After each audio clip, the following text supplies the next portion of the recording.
Share कयूं पिया आलमी सयाहती फेस्टिवल में सॼी दुनिया मां सयाहत सकाफ़त ऐं क़दीमी आसारनि जे वसीलनि जी लंडन में कॉन्फ्रेंस थी आहे। कॉन्फ्रेंस में दुनिया जे मुख़्तलिफ़ मुल्कनि जे वज़ीरनि शिरकत कई। सिंध हुकूमत तरफ़ां सूबाई वज़ीर ज़ुल्फ़िकार अली शाह शरीक थियो।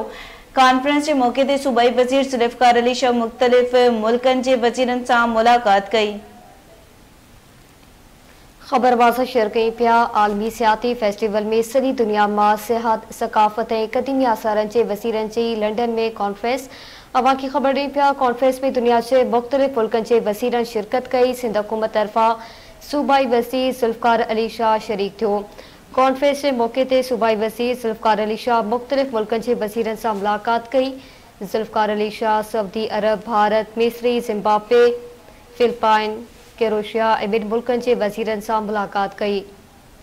अवां खे आगाह कई पिया सूबाई वज़ीर ज़ुल्फ़िकार अली शाह ग़ैर मुल्की वज़ीरनि खे ख़ासि तौर ते सिंध जे दौरे जी दावत ॾिनी। मुलाक़ातनि में सियाहत सकाफ़त ऐं क़दीमी आसारनि बाबति ख़्यालनि जी ॾेवट कई वई।